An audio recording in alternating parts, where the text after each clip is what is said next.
Hey everybody, this is Bob Olson, and you're listening to Afterlife TV. This is where we talk about life after death, and you can find us at afterlifetv.com. I want to thank our sponsor, Best Psychic Directory at bestpsychicdirectory.com. This is where you'll find over 900 psychics and mediums, animal communicators, and the like, right there where you can search by location. You can search by specialty, and you can read reviews about them written by people like you who have got readings from these lovely people. Check out bestpsychicdirectory.com. I also want to thank everyone who has left reviews for my books. The first one, The Magic Mala, that's my latest book. Magic Mala, a story that changes lives. I look on Amazon here and I see Joanne C., Donna Heinrich, AMP, Pam Jenkins, Nature's Child, Ada, and Stitch. Thank you so very much for leaving your raving reviews. I go over to Answers About the Afterlife, and I want to thank Liz Johnson, David J. Miller, Beb330, Brazen Raccoon, and Annette L. Sashion. If I got your name wrong, I apologize, but I really do want to express my gratitude to everyone who has taken the time to leave a wonderful review so that other people can read it and feel confident in buying my books so that they'll enjoy them as much as you have. Boy, I'm having fun with season 8. I hope you're having a good time. This is actually the 5th episode. You got to listen to 3 right away. Then last week was the 4th episode. Now we're at the 5th episode of season 8. I think it's a special one. We're talking with Pam Coronado, who is currently a psychic and medium and a very well-known psychic detective who has been on all kinds of television shows, even had her own television series. And I had the opportunity of interviewing her.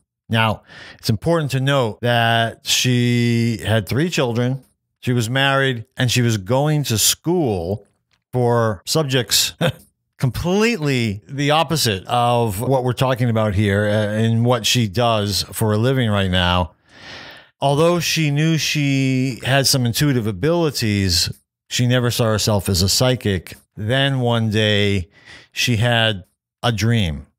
And it is one of the most fascinating stories that has stayed in my mind ever since I interviewed her. I think of it often, and it's a great example of many different things.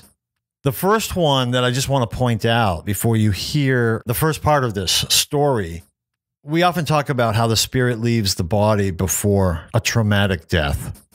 This is kind of common knowledge. If you're new to Afterlife TV, okay, this might be new to you, but most people are pretty aware of the fact that when there's a plane crash or a car accident or things like this, the spirit will leave the body beforehand and goes into the spirit world. And this is a great story that sort of explains what this might be like for the person beforehand. Let's just listen to the beginning of this story. I'll come back and we'll go on to the next part of the story that really has a completely different message that we can talk about. All right, here's Pam. It was definitely not what I was planning when I was in high school. I never sat and thought, I think I'd like to become a psychic detective. I was actually studying architecture and design at UCLA when I started having this series of dreams, nightmares. I just started getting plagued with nightmares. And at the time my kids were little. I had 3 kids, and they were ranged like 1 to, I think the youngest was 1 and the oldest was 4. So it was sort of creating chaos in my life that I really wasn't welcoming at that point. Yeah. Yeah. But I dreamed about a woman who went missing locally. And in the dream, I guess I had an empathic experience of being her. Okay. So I was riding in the back seat of a car. Wow. In the dream, and the person in front of me was my husband, but it was a person that I've never laid eyes on before. But in the dream, I knew this was my husband. Oh, wow. And there was a person in the front seat with him, a female, and I knew that that was his girlfriend and that they were going to kill me. I realized that they were going to kill me. Whoa. So I looked out the window. This is still in the dream. Yeah. I looked out the window, and I can still remember it like it was yesterday. There was an angel flying outside the car and waving like, "Come with me." And I did. Because that was preferable to wherever we were going. Yeah. And then I had this experience of going with her to what I could only describe as heaven, to a big castle and these huge walls, and a feeling of more reverence than I've ever felt in my entire life. As in, I don't know if I belong here or deserve to be here, or it was a really overwhelming feeling. And the dream was so vivid that obviously I wrote everything down that I could remember, because it was just incredible. I'd never had a dream like that. I didn't know what it meant. I didn't know what was happening, and I didn't tell anyone. Just because, it's kind of strange. And then about 3 days later, I think it was, I was reading the paper, and I didn't know what to think. I mean, it was the most incredible, life-changing moment ever, because there was a picture of the man in my dream. Oh, wow. And his wife was missing, and he was the prime suspect. No kidding. So my whole world sort of started crumbling at that point. Yeah. Yeah. There's so much in that story that we can talk about. For one, you must have woke up and, well, I should say, once you read this newspaper article, what do you do with that, right? This is the big question. What do you do with that? I did nothing with that. For one, I was just really embarrassed. How do you go tell someone you had a dream and you think that you were getting murdered? Yeah. And this is all new to you? I mean, so you haven't had a lot of sort of what you might call psychic-related experiences before this? None. No. I mean, as a kid, I was intuitive, but I never realized I was any different than anyone else. I just thought everybody was insightful. Yeah. Yeah. I just thought I was insightful. Yeah. And so all of a sudden you have this. Was there anything that in hindsight, you hit your head, anything you've been meditating recently that might have precipitated this? I have no idea. I don't know if it was my hormones, because I'd had 3 kids in 4 years, or, yeah, something like that, maybe. Yeah. But, so, I know people who have young children now, and it would be the last thing that they would want in their life. Like I don't have a breath to myself right here, and now I have this on my shoulders. What did you do with it? Yeah, for a while I did nothing. I was really hoping it was just one freak incident. Yeah, yeah. And then one night I saw the news, and I started following the case obsessively, honestly. As you would. And there was a news report, and it turns out it's all just very complicated, but it turns out I went to high school with this woman who was missing. Oh. And so I knew some of the parties involved, not well, but I had gone to school with all of them. So I saw the mother and the grandmother on the news, and they were crying, and they were asking if anybody had any insight, any tips, anything, please come forward and tell the police. So I really started feeling guilty for letting my fear and my pride and everything else get in the way. So I decided, instead of going and calling the police unsolicited or something, I would go down and volunteer for the search, because they were having a search every weekend. So I would just go down and volunteer for the search. And if there happened to be anybody there that I could tell, then I would, tell. Otherwise, I would just go search. Right. And it turns out that the person that was leading the search was actually a good friend, somebody else I went to high school with. Okay. And I felt pretty confident telling him my dream, because I knew he wouldn't think I, was crazy. Yeah. Yeah. Or, I knew that he would take it well. Right. And so it was a safe little situation for me to, sort of take my first wobbly steps into this field. But all along, I kept telling them, I'm not a psychic. This isn't me. I just had this dream and I think it'll help. And they would ask me questions. It was the weirdest day of my life. I ended up talking to the detective and going to the house where he was, then coming in face to face with the suspect. And Wow. it was the weirdest day of my life, really. I've had several after that, but Yeah, right. but to that point, that was the strangest thing that had ever happened to me. Was this friend that you saw during the search, high school friend, was he the first person that you told? Didn't tell any other family members or anything? You just did anybody else know that you were even going to go help with this search? No, I think, obviously just my husband, because I was supposed to be at school that day, and I decided to go ahead and play hooky. I kept thinking I'll just go down there and give them a couple of tips. Maybe, hopefully we'll go to the first place, second place, and we'll find her, and then I can go to school. Yeah. That's what I was thinking was going to happen. Yeah. Now, it's interesting. So what you said about the dream, now after doing so many of these, you know what normally would be helpful to police and what would not be helpful to police. Was there anything in the dream as far as location that was helpful in that dream? Yeah. There was. That's what made it so significant, is that, I was driving along in the car looking out the window. Yeah. So I got a sense of where we were driving around. And it actually turned out not to be exactly where I had decided it was. Yep. But it matched visually. Yeah. And, just to finish up the story, she was found that day. I wasn't with the group that found her. Yep. But we just got out maps and started highlighting all the areas that sort of matched my description. Yeah. And we just, one by one, eliminated them until they found her that day. That was Pam Coronado, and an interview I did with her. That's a little highlight from that interview. You can watch the whole interview from the link in the show notes. What I really like about that, as I mentioned, is her description of how her spirit left her body, the angel waving her on, and then she went into the spirit world.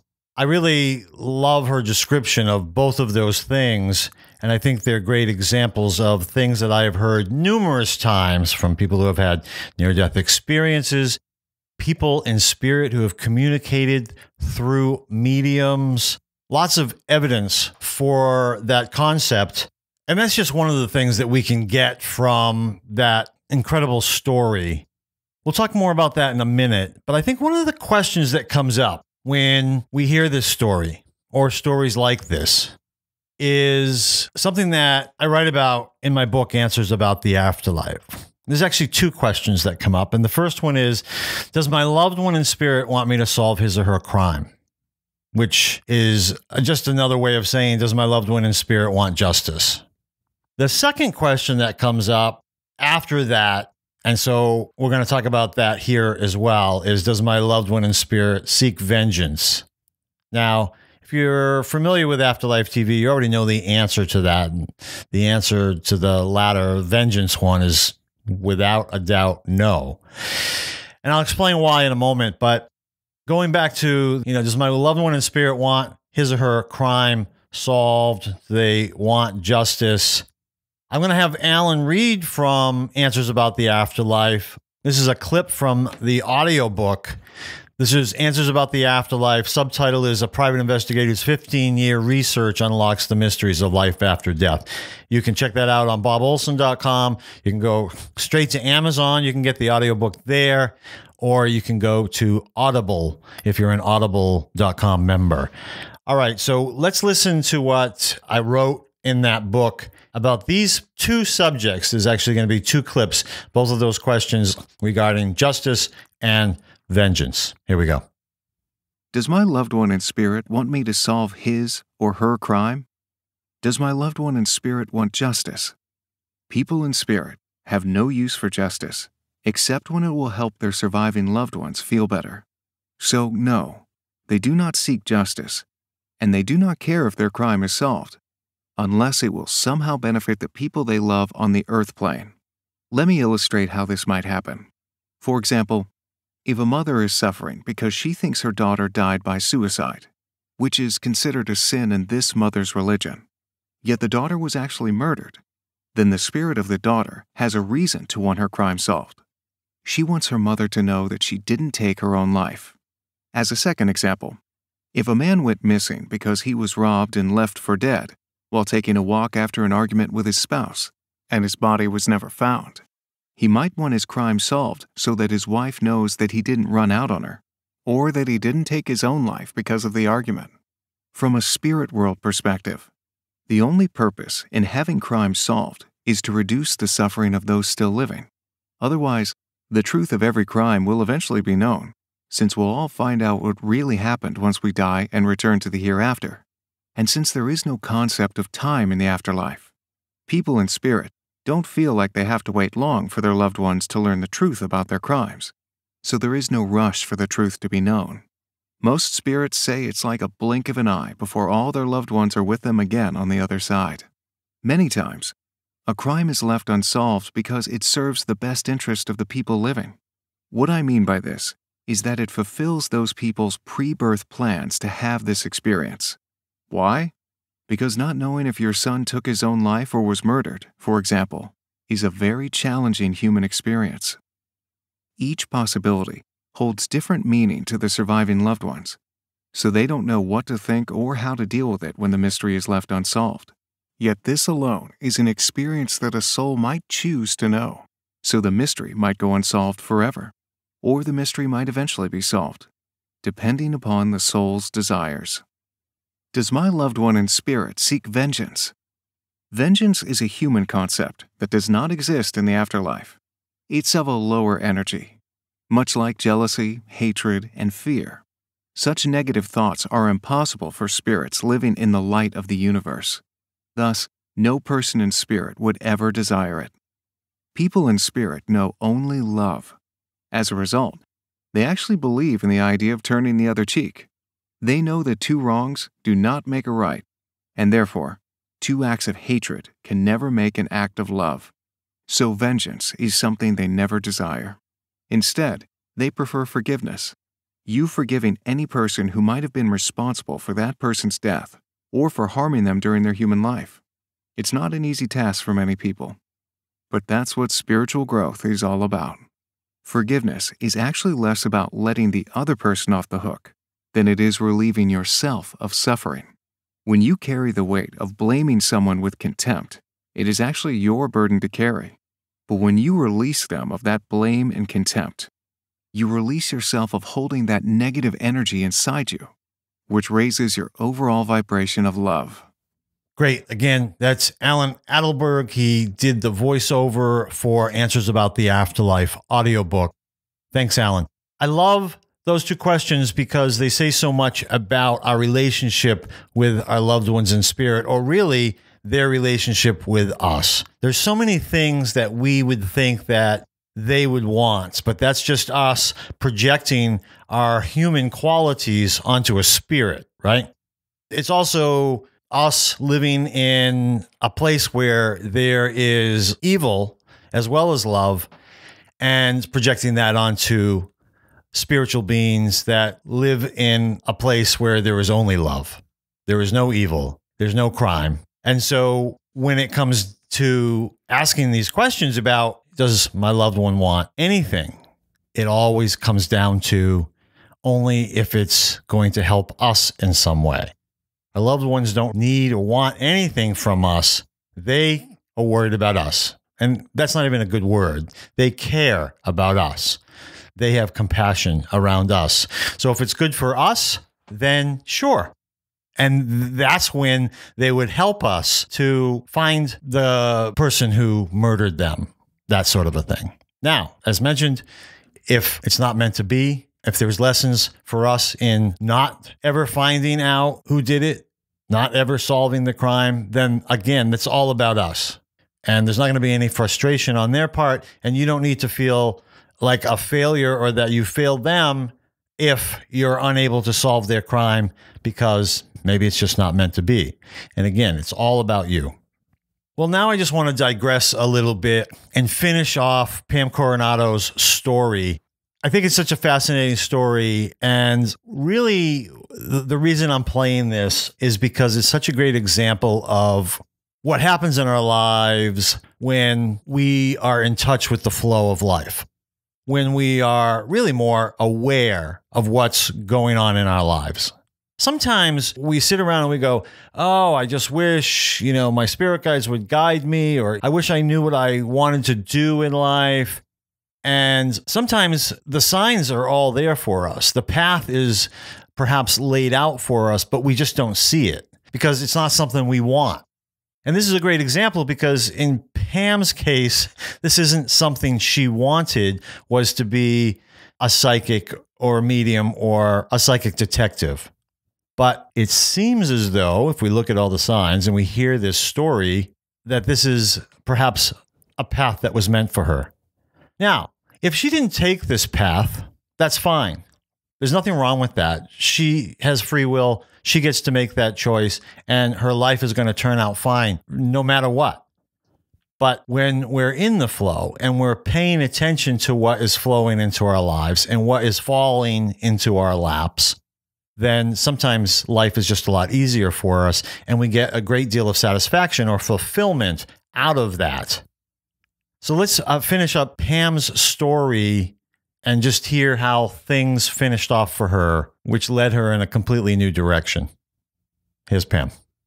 Talk about a whack on the side of the head. Hey, Pam, you're supposed to go in this direction. It's like, what a wake-up call. Amazing. How much longer after this did you maybe have your second experience? Yeah, that's what's so funny is I thought, okay, that was weird. And now I can go back to school and things and have my kids and my family and things will go back to normal. Yeah.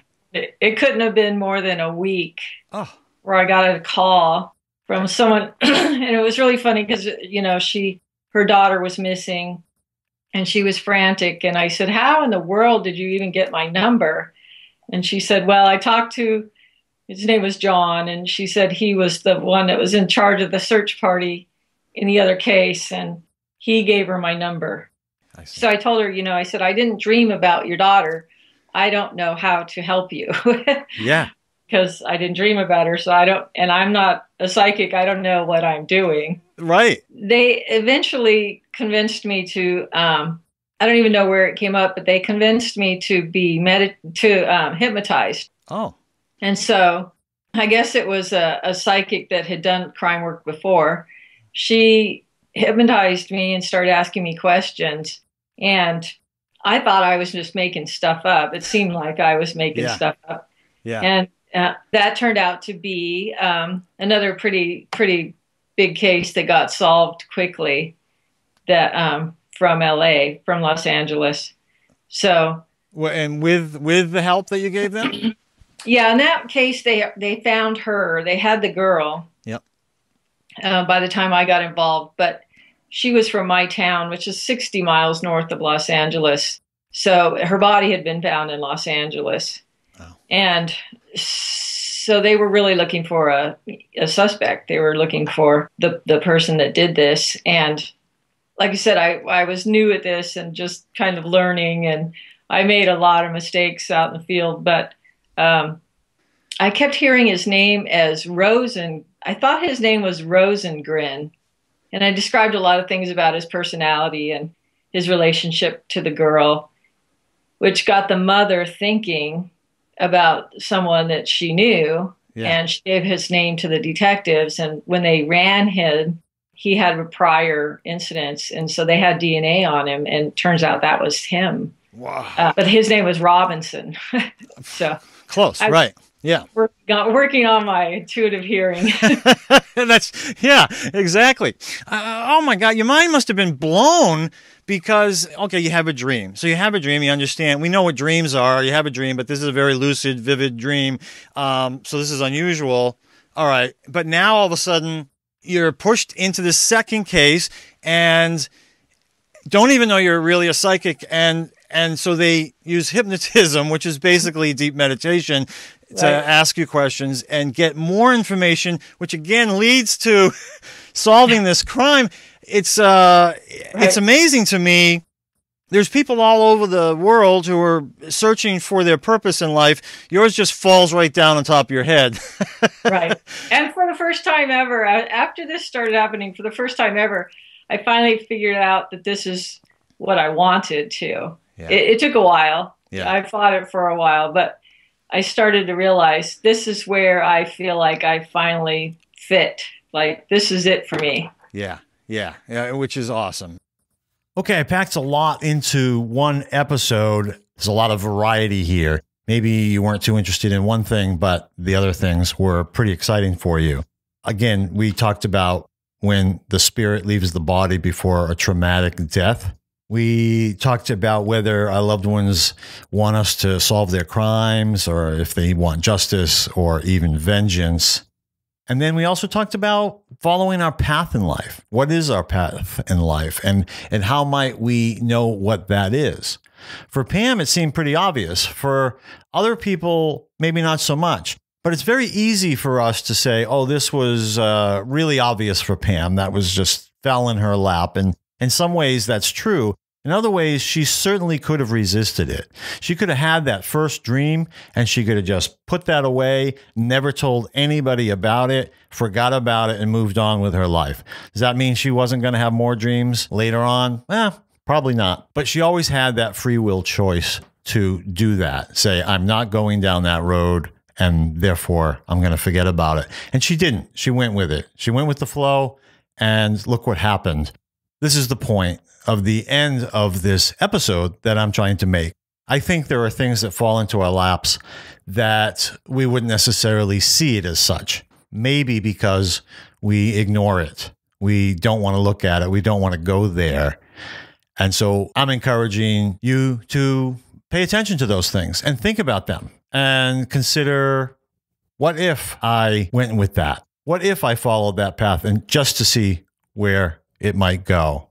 How might my life improve, change, be more exciting and adventurous? Certainly has been an adventurous life for Pam, that I know. So that's something to think about for another week. I hope you're enjoying your summer still. I'm definitely having a great time. The weather is starting to cool off a little bit, so it's great. It's just perfect summer weather right now. So I'm going to leave the studio here, get out on my Spider, take a little ride, enjoy the day before it has passed. In the meantime, I welcome your reviews for my books on Amazon. I welcome your comments in all the places that you can leave them. You usually have your favorite places for them. Certainly check out our sponsor, which is my site, bestpsychicdirectory.com. Thank you very much. I wish you the best. Bye-bye now. That's all for another fantastic Afterlife TV episode. Bob couldn't be happier. If you enjoyed this episode as much as Bob, please leave a comment on AfterlifeTV.com, Facebook, Twitter, or YouTube. And don't forget to check out Bob's book, Answers About the Afterlife. Thanks for watching Afterlife TV.